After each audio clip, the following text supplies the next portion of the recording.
și ce-a rămas m-a făcut mai bună. Tu ai rămas la ce-ar fi fost.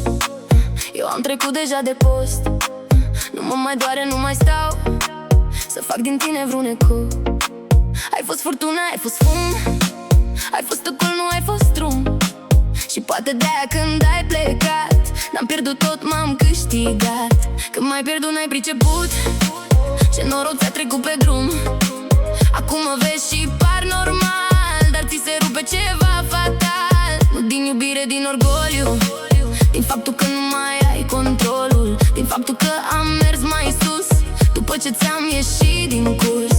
Nu te-am uitat cu greu, te-am lăsat pur și simplu. Uneori e foarte clar cine a fost minus, cine plusul. Și chiar dacă n-am spus tot ce-am simțit pe atunci, astăzi tot ce nu ți-am zis să-ți spun prin cum trăiesc acum. Nu te-am visat, te-am depășit, tu ai rămas, eu am fugit.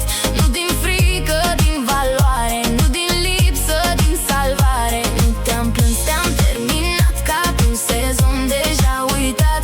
Tu ai vrut să fiu sfârșit, eu te-am făcut vers și am ieșit.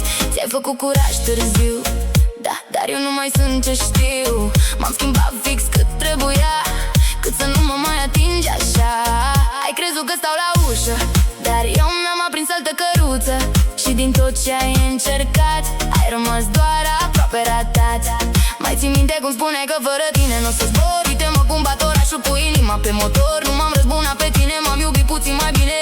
Și cred că asta te-a durut mai mult decât orice început. Unele iubiri nu mor, doar își schimbă numele.